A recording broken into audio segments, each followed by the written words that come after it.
Hello students, आज हम पढ़ेंगे pressure exerted by liquids and pascal law. तो जो लिक्विड होता है वो कैसे प्रेशर एक्सर्ट करता है। तो हम लोगों ने जनरली देखा होगा कि कोई भी हम ऑब्जेक्ट या फिर जो वैसे लकड़ी का जो टुकड़ा होता है उसे नीचे प्रेस करके छोड़ दें तो वापस से ऊपर आ जाता है। ऐसा क्यों होता है? क्योंकि जो लिक्विड होता है वो लकड़ी का जो टुकड़ा होता है उसको ऊपर की तरफ फोर्स लगाता है उस पर, इसीलिए वो ऊपर आ जाता है। ये तो होता है। तो जो हमारे ऑब्जेक्ट जो है या कोई बॉडी जो है वो पानी में सिंक करती है या लिक्विड में सिंक करती है, फ्लोट करती है, किसके ऊपर डिपेंड करता है कि जो लिक्विड है वो उस ऑब्जेक्ट के ऊपर कितना फोर्स एक्सर्ट कर रहा है। ठीक है, तो मान लो एक कंटेनर है, इसमें क्या भरा हुआ है? लिक्विड भरा हुआ है। ओके, हाँ, हमने इस लिक्विड में एक ऑब्जेक्ट को डाल दिया इधर से। यहाँ जो लिक्विड इसके ऊपर जो फोर्स लगाया होगा F, जिसे हम बोलते हैं अपथ्रस्ट फोर्स। ओके, और इसका वेट है W, किसी ऑब्जेक्ट का वेट। ठीक है, W क्या है? Weight of object.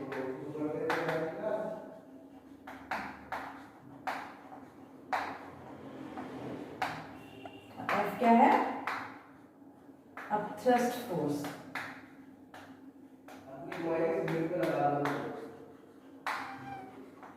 Upthrust force कौन सा फोर्स होता है? जो लिक्विड किसी ऑब्जेक्ट पर अपवर्ड डायरेक्शन जो फोर्स लगाता है उस फोर्स को हम बोलते हैं अपथ्रस्ट फोर्स। तो कोई ऑब्जेक्ट सिंक करेगा, फ्लोट करेगा, ये किसके ऊपर डिपेंड करता है कि जो लिक्विड है वो इस ऑब्जेक्ट के ऊपर कितना फोर्स एक्सर्ट कर रहा है। ओके, तो फर्स्ट केस में हम देखते हैं कि अगर ऑब्जेक्ट का वेट लिक्विड जो फोर्स एक्सर्ट कर रहा है उससे ज्यादा होता है तो ऑब्जेक्ट क्या करेगा? Object will sink.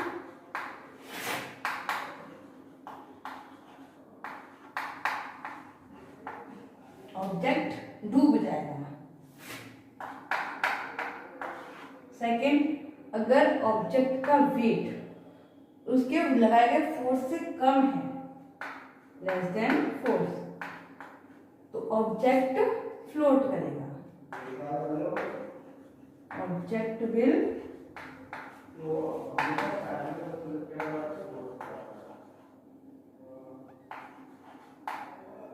float at the surface of water.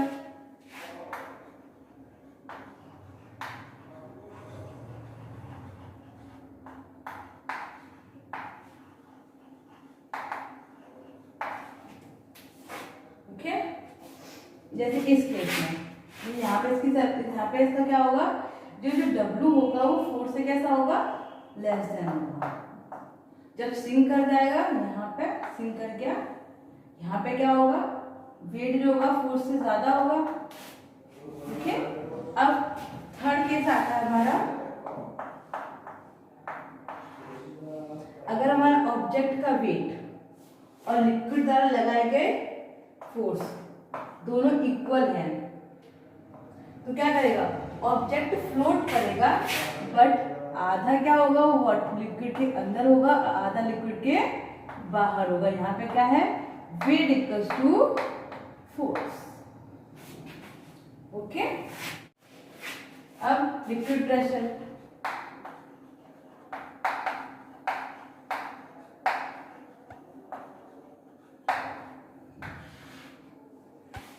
Liquid pressure first हम देखते हैं कि लिक्विड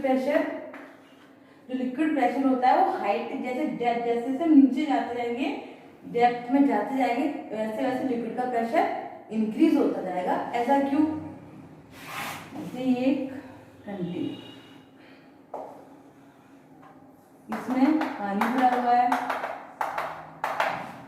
तो वाटर का कुछ ना कुछ मास, कुछ ना कुछ वेट होता होगा। तो जैसे जैसे नीचे जाते जाएंगे हमारे ऊपर जो पानी का जो वेट है वो इंक्रीज होता जाएगा। तो जब हम नीचे जाते जाएंगे वेट इंक्रीज होता जाएगा तो जो उसका जो प्रेशर है वो भी इंक्रीज होगा, क्योंकि एरिया तो कांस्टेंट है। जैसे ये ऑब्जेक्ट है यहाँ पे, इसका एरिया कांस्टेंट है। यहाँ पर इसका जो लिक्विड का जो फोर्स लग रहा होगा वो क्या होगा, कम होगा, थोड़ा और नीचे आए। लिक्विड का वेट बढ़ा बट एरिया कांस्टेंट है। जब वेट बढ़ेगा तो क्या होगा, प्रेशर भी इंक्रीज होगा। वेट और फोर्स मतलब फोर्स बढ़ेगा तो क्या होगा, इसका प्रेशर भी इंक्रीज होगा और नीचे आए तो लिक्विड का फोर्स और इंक्रीज हुआ तो इसका प्रेशर और इंक्रीज होगा। तो फर्स्ट क्या है कि लिक्विड प्रेशर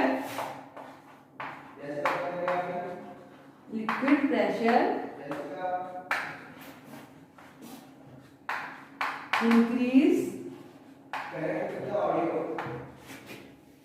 with डेप्थ। जैसे जब डेप्थ में जाते जाएंगे लिक्विड का प्रेशर इंक्रीज होता जाएगा। और यही रीजन है कि जो डाइवर्स होते हैं उनके लिए एक स्पेशल सूट बनाया जाता है जिससे कि वो बहुत ज्यादा नीचे तक जाते हैं तो उनका जो लिक्विड प्रेशर होता है वो उसको मेंटेन कर लेता है। एंड सेकेंड हमारा कि जो लिक्विड होता है एक सेम हाइट पे सभी डायरेक्शन में इक्वली वर्क करता है। जैसे कि सेकंड पॉइंट है ये कंटेनर है, हम इस हाइट पे हैं, मान लो इस पॉइंट पे हैं तो किसी एक पॉइंट पे सेम हाइट पे जो लिक्विड का जो प्रेशर होगा वो हर एक डायरेक्शन में इक्वली वर्क करेगा। जितनी भी डायरेक्शन में लग रहा है वो कैसा वर्क करेगा, इक्वली वर्क करेगा। सब जगह कैसा होगा, इक्वली होगा। ठीक है। सेकंड क्या है, liquid pressure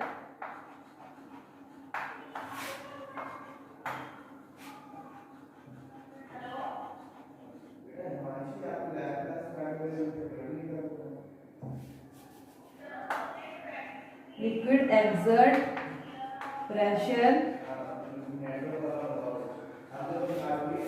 exert pressure equally in all direction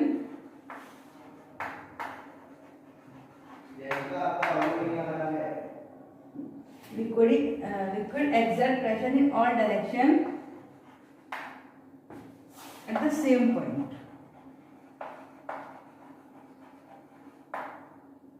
किसी एक पॉइंट पे एक ही पॉइंट पे जो लिक्विड जो प्रेशर एक्सर्ट करेगा वो हर एक डायरेक्शन में कैसा होगा, सेम होगा। अब हम देखेंगे एप्लीकेशन ऑफ लिक्विड प्रेशर।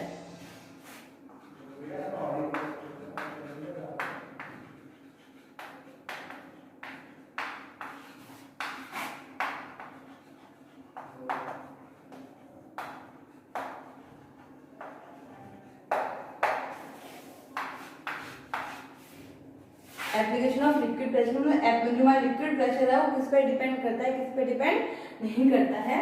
तो इसका फर्स्ट है कि liquid pressure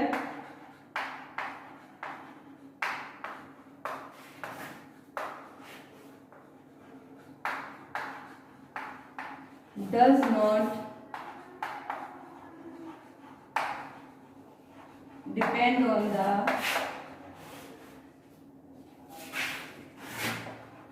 area of the bottom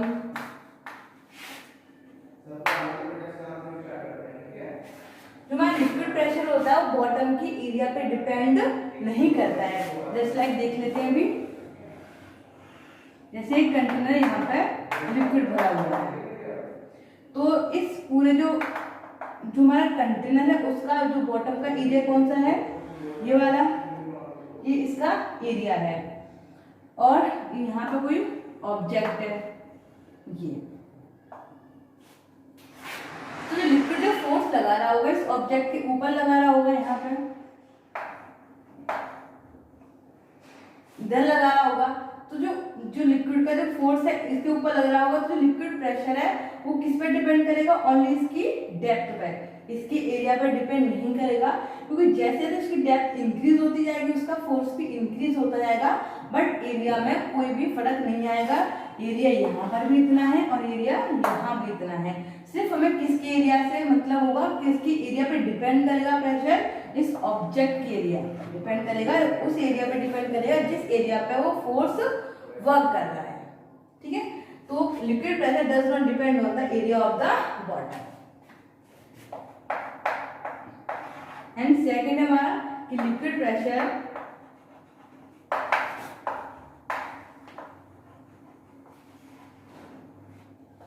depend on the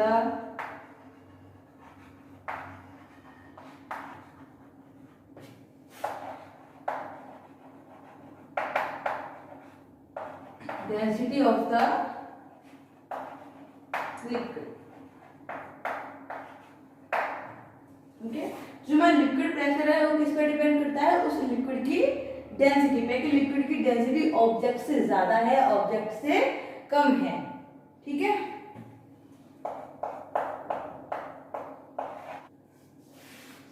तो लिक्विड प्रेशर किस पे डिपेंड करता है?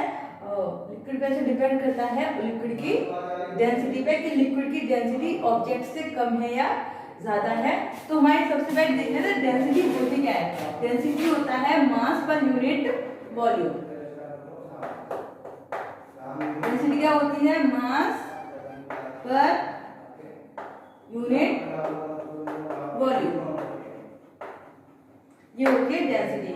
तो अगर लिक्विड की डेंसिटी अगर लिक्विड की डेंसिटी ऑब्जेक्ट की डेंसिटी से ज्यादा है, अगर लिक्विड की डेंसिटी वाटर की डेंसिटी, अगर लिक्विड की डेंसिटी किसी ऑब्जेक्ट की डेंसिटी से ज्यादा है तो क्या होगा? F इक्वल्स टू क्या होता है? Mass into acceleration. तो क्या हो जाएगा? मास क्या हो गया हमारा? Density into volume into acceleration. ये होता है फोर्स, ये हो जाएगा V into volume into acceleration. अगर हमारा किसी लिक्विड की डेंसिटी ज्यादा है ऑब्जेक्ट की से, तो उसका फोर्स भी ज्यादा होगा। फोर्स ज्यादा होगा, अगर किसी ऑब्जेक्ट की डेंसिटी लिक्विड की डेंसिटी ज्यादा होगी तो उसका फोर्स ज्यादा होगा, यानी कि वो क्या करेगा? फ्लोट करेगा। अगर लिक्विड की डेंसिटी ऑब्जेक्ट डेंसिटी से कम होगी तो ऑब्जेक्ट होगा वो सिंक कर जाएगा, क्योंकि लिक्विड का फोर्स कम हो जाएगा। थर्ड है हमारा liquid exert an equal pressure on all walls of the container। ठीक है, तो लिक्विड होता है किसी कंटेनर की वॉल्स पे इक्वल प्रेशर एक्सर्ट करता है। जैसे ये कंटेनर है,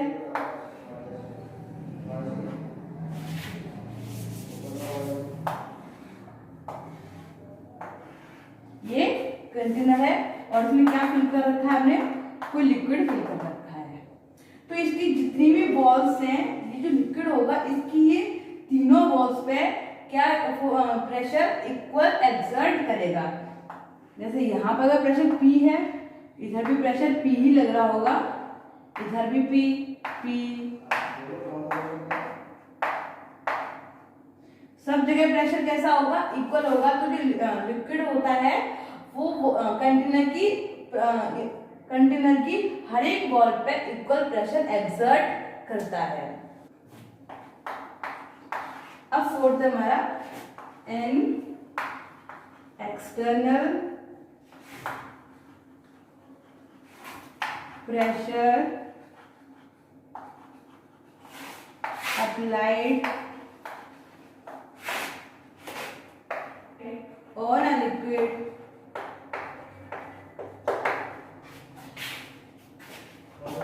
in a closed container transmitted uniformly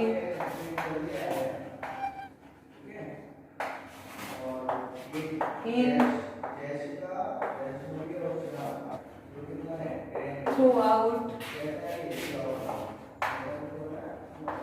the container। ठीक है, यहाँ पे कह रहा है कि अगर आप कोई एक्सटर्नल प्रेशर बाहर, जैसे कि एक क्लोज्ड कंटेनर है, बंद है, इसमें लिक्विड फिल कर रखा है, अगर हम बाहर से कोई भी बाहर से अगर प्रेशर अप्लाई करते हैं तो जो प्रेशर होगा इस पूरे लिक्विड में यूनिफॉर्मली डिवाइड हो जाएगा। मतलब किसी भी पॉइंट पे देखें हम, किसी भी इधर पॉइंट पे देखें, यहाँ देखें, यहाँ देखें, यहाँ देखें या यहाँ पे देखें, पूरे लिक्विड में जो प्रेशर होगा वो कैसा होगा, सेम होगा, इक्वल होगा। अब हमारे क्या लिक्विड प्रेशर को हम किससे मेजर करते हैं, तो लिक्विड प्रेशर को मेजर करते हैं, लिक्विड प्रेशर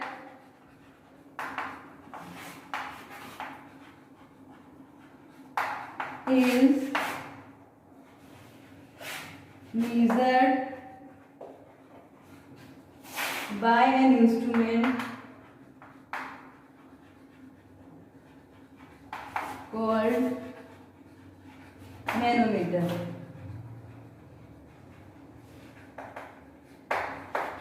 लिक्विड प्रेशर को हम किससे मेजर करते हैं, मैनोमीटर से मेजर करते हैं। और हम पहले लेक्चर में पढ़ चुके हैं कि एटमॉस्फेरिक प्रेशर को किससे मेजर करते हैं, हम बैरोमीटर से मेजर करते हैं, और लिक्विड प्रेशर को मैनोमीटर। अब हम देखेंगे पास्कल लॉ। पास्कल लॉ क्या होता है, तो पास्कल लॉ कहता है कि अगर हम किसी भी एनक्लोज्ड लिक्विड में कहीं भी प्रेशर अप्लाई करते हैं तो वो यूनिफॉर्मली पूरे लिक्विड में डिवाइड हो जाता है, यूनिफॉर्मली हर एक डायरेक्शन में वो वर्क करता है। तो the pressure exerted at any point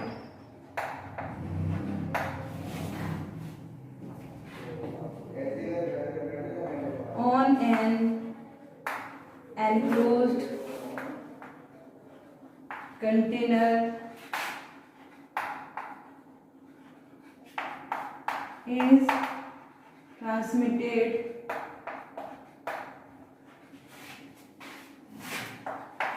in all direction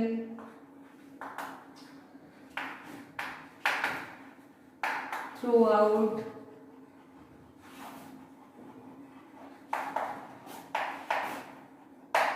minimizing the pressure।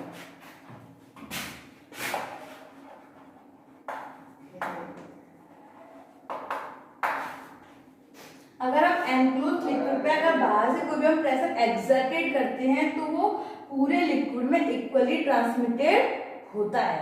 Okay, इसके एप्लीकेशंस क्या क्या हैं, पास्कल लॉ के एप्लीकेशन क्या क्या है, पास्कल लॉ कहाँ कहाँ यूज होता है, तो पास्कल लॉ होता है hydraulic machines,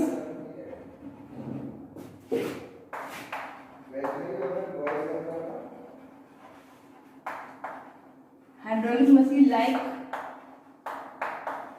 hydraulic jack,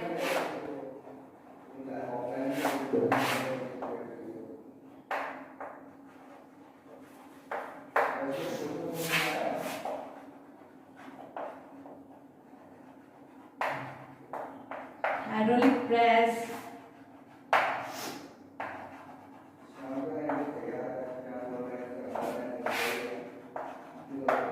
hydraulic brakes. इन सब में कौन सा लॉ यूज होता है, पास्कल लॉ। अब हम देख लेते हैं कैसे यूज होता है। ओके, जैसे कि हम लोग गाड़ी की सर्विस करवाने सर्विस सेंटर पे जाते हैं तो वहाँ पे क्या होता है, हाइड्रोलिक जैक का यूज होता है। बड़ी बड़ी जो गाड़ियाँ होती हैं उनको उठाने के लिए किसका यूज होता है, हाइड्रोलिक जैक का। तो वो किसके लिए यूज होता है, बड़ी बड़ी गाड़ियों को उठाने के लिए। तो यहाँ पे हम फोर्स कम अप्लाई करेंगे और उधर फोर्स ज्यादा हो जाएगा। क्यों, क्योंकि जो लिक्विड है बीच में उसमें जो प्रेशर लगेगा क्या होगा, इक्वल होगा। एरिया दोनों का अलग अलग है तो फोर्स उधर इंक्रीज हो जाएगा। ये हम देख लेते हैं कैसे। जैसे कि मान लो ये एक वेसल है, ये किस बात का हम कम कर रहे हैं, हाइड्रोलिक जैक। ये कैसे वर्क करता है, ओके, ये एक वेसल है, हमने ये वेसल मान लिया इसको। ये दूसरा वेसल है, वेसल बी। इन दोनों को हमने कनेक्ट कर दिया एक ट्यूब से।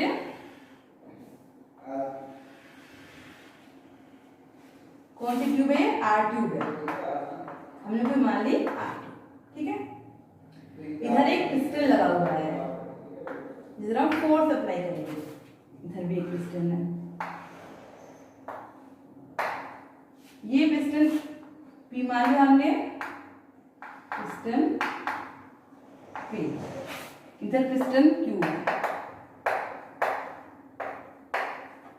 ओके, इसका एरिया A1 और इसका एरिया A2। इसमें क्या है, लिक्विड फिल कर रखा है और इसके बीच में हमने कनेक्ट कर रखी है एक वॉल, गेट। ओके, यहां पे हमने फोर्स अप्लाई किया F1, यहां पे हमने फोर्स अप्लाई किया F1, तो इधर जो प्रेशर होगा वो P है। ये वॉल्व खोलते हैं और पूरा लिक्विड इधर आ जाएगा और इधर फोर्स अप्लाई होगा ऊपर से ऊपर उठाने के लिए F2। लेकिन पास्कल लॉ से हमने देखा था अभी कि हम पूरे लिक्विड जो हम फोर्स अप्लाई करते हैं तो जो प्रेशर लगता है वो पूरे लिक्विड पे इक्वली ट्रांसमिटेड होता है। तो अगर यहाँ प्रेशर P है तो इधर भी प्रेशर P होगा।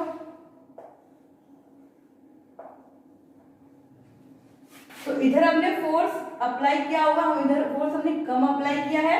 यहाँ पे प्रेशर कैसा है, कांस्टेंट है, यहाँ का एरिया ज्यादा है, यहाँ का एरिया कम है, तो इधर का फोर्स भी ज्यादा होगा, जिससे कि हम कम फोर्स अप्लाई करके यहाँ पे ज्यादा फोर्स लगाएंगे, यहाँ पे ज्यादा फोर्स लग जाएगा और बड़ी से बड़ी चीजें उठ जाती है, जिसका हैवी वेट होगा वो भी ऊपर चली जाएगी, क्योंकि यहाँ का फोर्स कैसा है, ज्यादा है। ओके, अब इसको निकालने का फॉर्मूला क्या होता है देख लेते हैं। यहाँ का प्रेशर ये मान लेते हैं P1 इक्वल्स टू P और P2 इक्वल्स टू P। ठीक है, तो P1 इक्वल्स टू क्या हो जाएगा, यहाँ पे P1 इक्वल्स टू प्रेशर का फॉर्मूला क्या होता है, फोर्स अपॉन एरिया। तो P1 इक्वल्स टू यहाँ का फोर्स कितना है F1 और एरिया कितना है A1। यहाँ पे क्या हो जाएगा P2 equals to F2 upon A2। अब P1 और P2 कैसे दोनों इक्वल है, तो P1 इक्वल्स टू P2। तो जब P1 और P2 इक्वल है तो ये दोनों भी इक्वल हो जाएंगे। तो F1 upon A2 equals to F2, sorry F1 upon A1 equals to F2 upon A2। Cross multiply करेंगे तो क्या हो जाएगा F1 A2 equals to F2 A1। अब हमने यहाँ कितना हमने फोर्स अप्लाई किया ये हमें पता है, यहाँ का फोर्स निकालना है। तो कैसे क्या हो जाएगा F2 इक्वल्स टू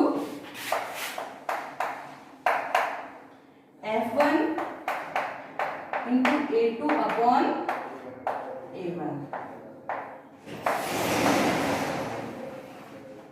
इस फॉर्मूले से हम यहाँ का फोर्स निकाल सकते हैं।